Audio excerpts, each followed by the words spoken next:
نحمد و نصلی علی رسولہ الکریم اما بعد۔ میرے عزیز و دوستو بزرگوں، سلسلہ یہ چل رہا تھا کہ اللہ رب العزت کس طرح بہانہ بنا کر بندے کی مغفرت کر دیتے ہیں، بندے کے گناہوں کو معاف کر دیتے ہیں۔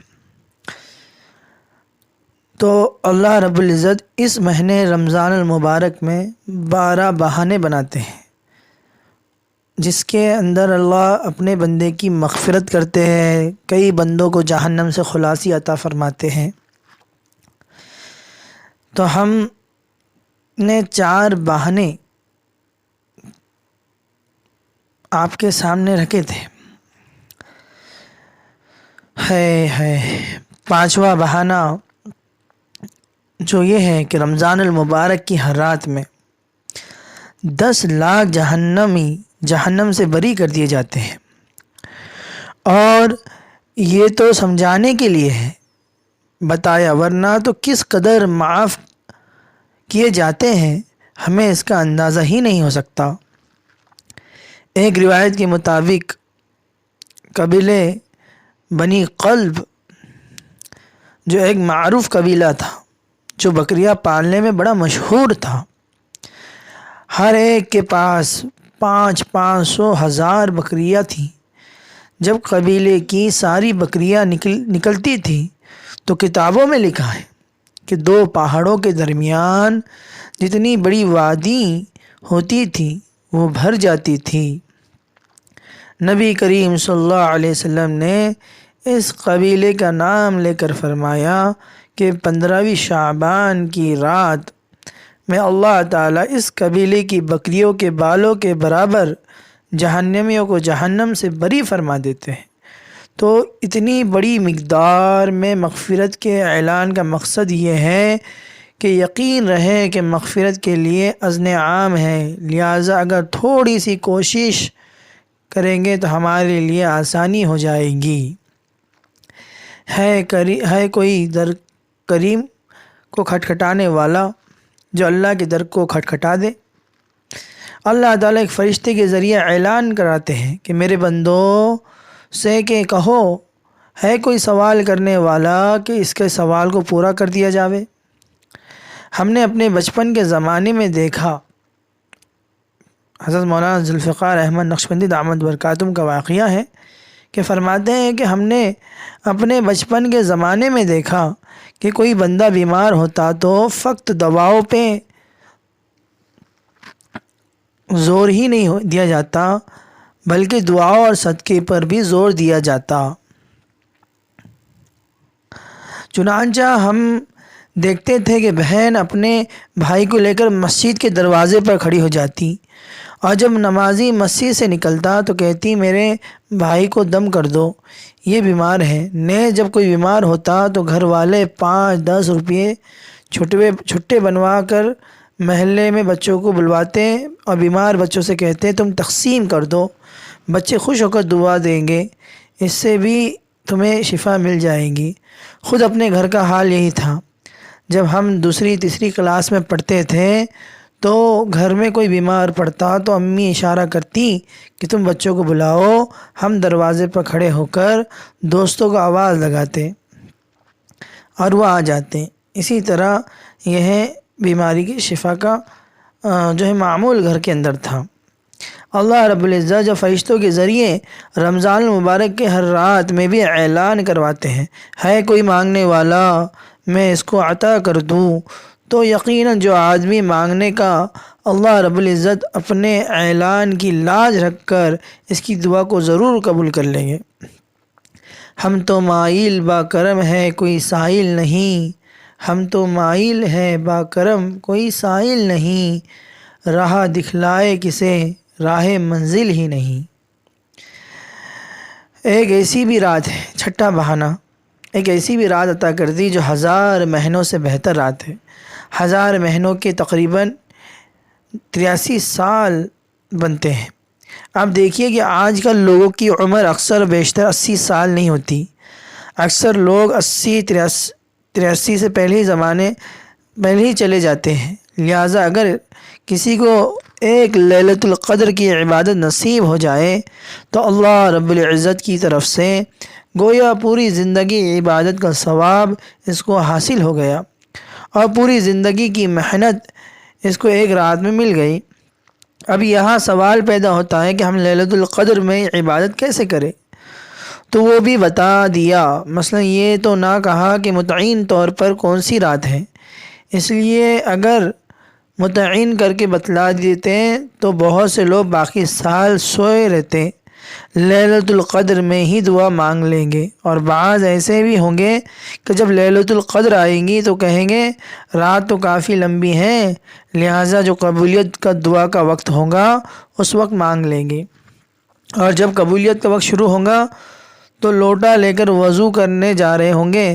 اللہ نے مہربانی فرمائی کہ اس رات کو مخفی رکھا۔ ہاں اتنا بتا دیا سال میں کوئی رات ہوتی ہے، مگر زیادہ گمان یہ ہے کہ وہ رمضان کی رات ہوگی، رمضان میں بھی آخری عشرے کی رات ہوگی، آخری عشرے میں بھی طاق رات ہوگی۔ تو اشارہ بتا دیا اور فرمایا کہ دیکھو جب بھی وہ رات ہوتی ہے تو وہ خاص رحمتوں کے نزول کی ہوتی ہیں، جس میں حضرت جبرائیل علیہ السلام نیچے اترتے ہیں، لیکن 10 بجے اترے یا 12 بجے یا 2 بجے اترے یہ کسی کو معلوم نہیں، لیکن ہاں جب بھی ان رحمتوں کا نزول ہوتا ہے تو وہ طلوع فجر تک باقی رہتی ہیں۔ اس کا مطلب یہ ہے کہ جو آدمی سحری میں ذرا جلدی اٹھ جائے اور سحری کر کے آخری آدھا گھنٹہ 1 گھنٹہ عبادت میں گزارے تو یقین سے کہا جا سکتا ہے کہ ہمیں اللہ تعالیٰ لیلۃ القدر میں عبادت کا ثواب عطا فرما دیں گے۔ البتہ لیلۃ القدر میں 4 بندوں کی مغفرت نہیں ہوتی۔ جو آدمی شراب پیتا ہو اس میں داخل ہے، وہ شخص بھی جو نشہ باز ہوں، چونکہ آج نشے کی بھی اور سی صورتیں نکل آئی ہیں۔ دوسرا والدین کا نافرمان، اس کی بھی مغفرت نہیں ہوتی۔ تیسرا جو قطع رحمی کرنے والا ہو اس کی بھی مغفرت نہیں ہوتی۔ جو سینے کے اندر بغض اور کینہ رکھنے والا ہو۔ ہم اپنے اوپر غور کریں کہ ان چاروں میں سے کون سی برائی ہمارے اندر موجود ہے۔ جو موجود ہے اسے اللہ سے سچی پکی توبہ کر لے، معافی مانگ لے، کیونکہ ان برائیوں کے ہوتے ہوئے مغفرت نہیں ہوگی۔ یہ بات ذرا ذہن میں رکھیے کہ رحمت اور لعنت ایک وقت میں جمع نہیں ہو سکتی۔ یہ نہیں ہو سکتا کہ ایک بندے پر لعنت بھی برسے اور اس بندے پر رحمت بھی برسے، بلکہ لعنت والے اعمال سے پہلے توبہ کرنی ہوگی۔ لہذا جھوٹ جس پر اللہ کی لعنت، تصویر بنانے والا جس پر اللہ کی لعنت، غیر لعنت والے تمام گناہوں سے ہم توبہ کریں گے تو اللہ تعالیٰ کی رحمت کے مستحق ہوں گے اور ہم پر رحمت کی برسات ہوگی۔ اس کا نتیجہ یہ بھی ہوگا کہ اللہ رب العزت لیلۃ القدر میں ہم عاجز و مسکینوں کی دعائیں قبول کریں گے۔ لیلۃ القدر میں مزے کی بات یہ ہے کہ اس رات جبرائیل علیہ السلام فرشتوں کے ساتھ زمین پر اترتے ہیں، چوراہوں پر جھنڈے گاڑتے ہیں، اور جو لوگ دعائیں مانگ رہے ہوں فرشتے ان بندوں کی دعاؤں پر آمین کہتے ہیں۔ گویا یہ بندہ اور فرشتے دونوں دعاؤں میں شامل، اس طرح دونوں مل کر جماعت بن گئی اور جماعت نے دعا کی۔ اس کی برکت سے اللہ پاک فرماتے ہیں کہ گنہگار بندے ہم نے تمہاری مانگی ہوئی دعا قبول کر لی۔ رمضان المبارک کی آخری رات میں مغفرت زیادہ کر دی۔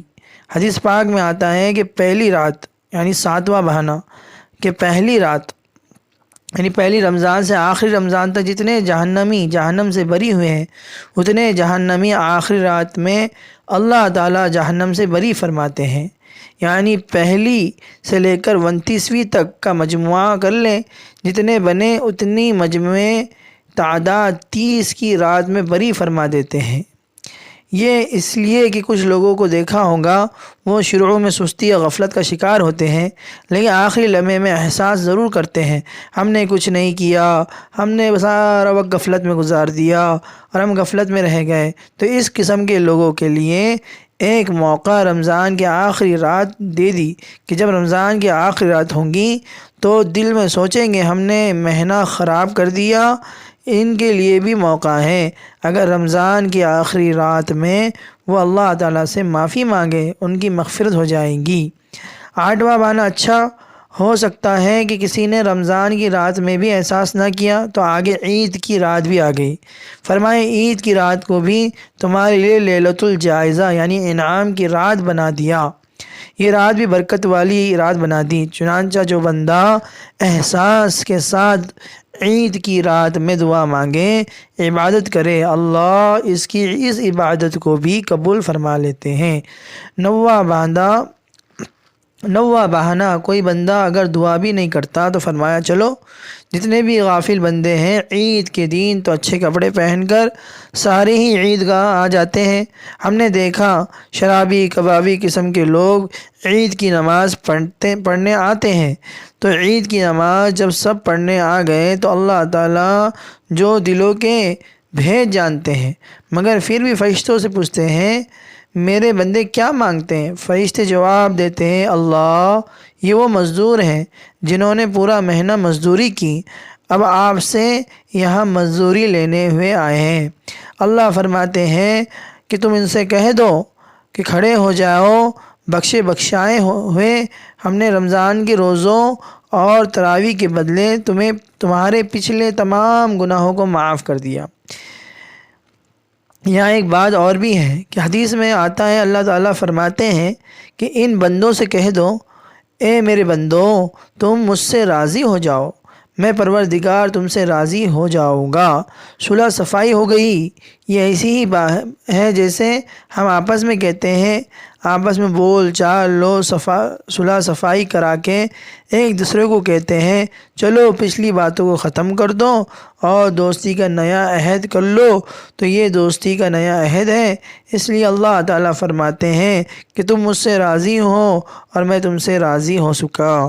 اس لیے حدیث پاک میں ایک عجیب بات کہی گئی، میری عزت کی قسم، میرے جلال کی قسم، آج کے دن تم آخرت کے بارے میں جو مانگو گے میں تمہیں عطا کروں گا، دنیا کے بارے میں جو مانگو گے میں مصلحت کو دیکھوں گا۔ ایک موقع پر ایک عجیب بات نظر آئی، اگر تم میری عبادت میری بندگی کرو گے تو میں تمہارے ساتھ ستاری کا معاملہ کروں گا۔ یہ ستاری کیا چیز ہے؟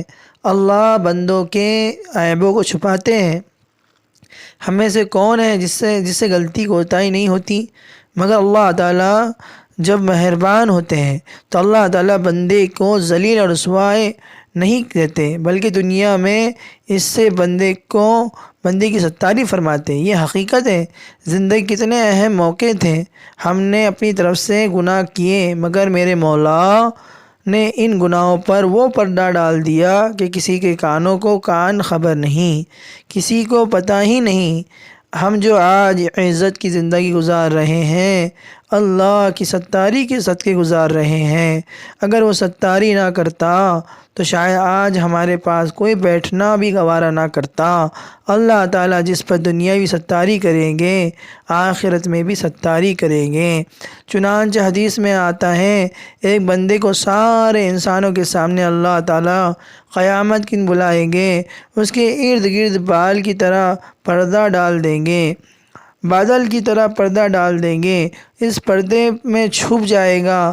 جس طرح بادل کو آپ نے دیکھا ہوگا، ذرا بندہ اس کے اندر جائے تو نظر سے اوجھل ہو جائے، تو ایسی بندے کے پاس بلائیں گے اور رحمت اس کو اپنے لپیٹ لیں گی، مخلوق کو کچھ پتہ نہیں ہوگا۔ پھر اللہ تعالیٰ اس بندے کے نام اعمال کھولیں گے اور فرمائیں گے میرے بندے ذرا یاد کر تو نے فلاں دن کیا کیا تھا، اس کے گناہوں کو بتلائیں گے۔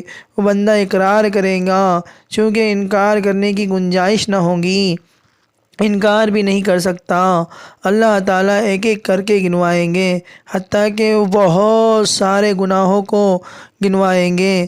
اس بندے کو پکا یقین ہو جائے گا آج مجھے اللہ کے عذاب سے کوئی چیز نہیں بچا سکتی، میں تو اقرار مجرم ہوں، میں عذاب سے بچ نہیں سکتا۔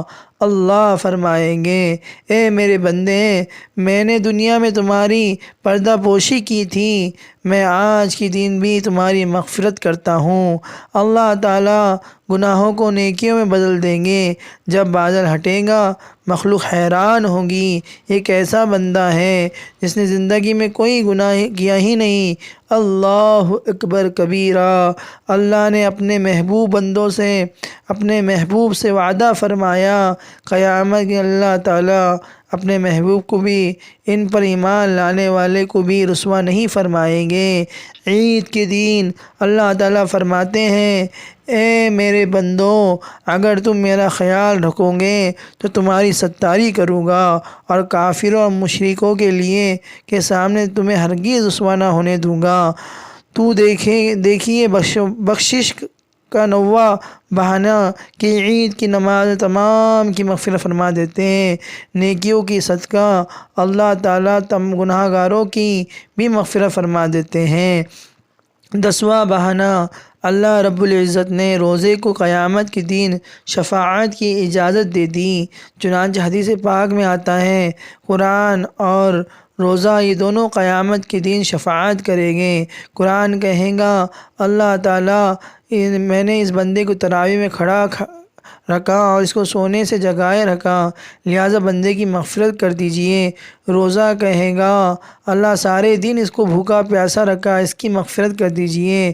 اللہ تعالیٰ ان دونوں کی شفاعت کو قبول کر کے مغفرت فرمائیں گے۔ تو قرآن اور روزہ دونوں کا شفاعت کا حق دے دیا۔ اور قیامت سائے عرش میں دسترخوان ہوگا۔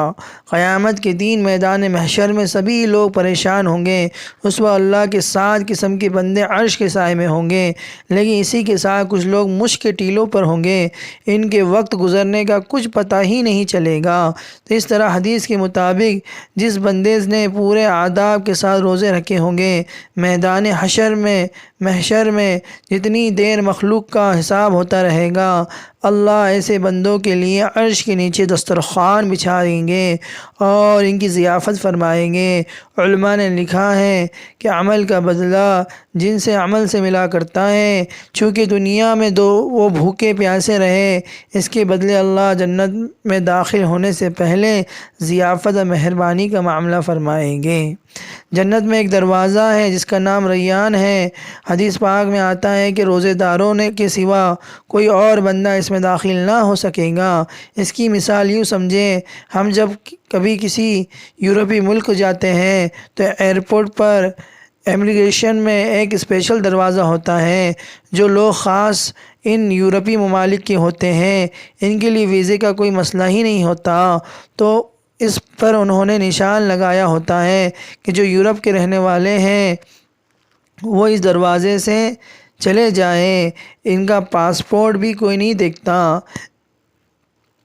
اسی طرح روزے داروں سے کہا جائے گا کہ اس دروازے سے چلے جائے۔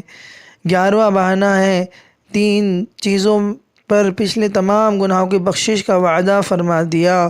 وہ 3 چیزیں نبی علیہ السلام نے فرمایا، جس نے رمضان کے روزے رکھے، ایمان اور ثواب کی امید کی، جتنے بھی گناہ کیے ہوں گے سب معاف کر دیے گئے۔ پھر تراویح کے بارے میں کہا کہ جس نے ایمان اور ثواب کی امید سے سارا رمضان میں قیام کیا، تراویح پڑھی، اس کے اگلے پچھلے تمام گناہ معاف فرمائے گئے۔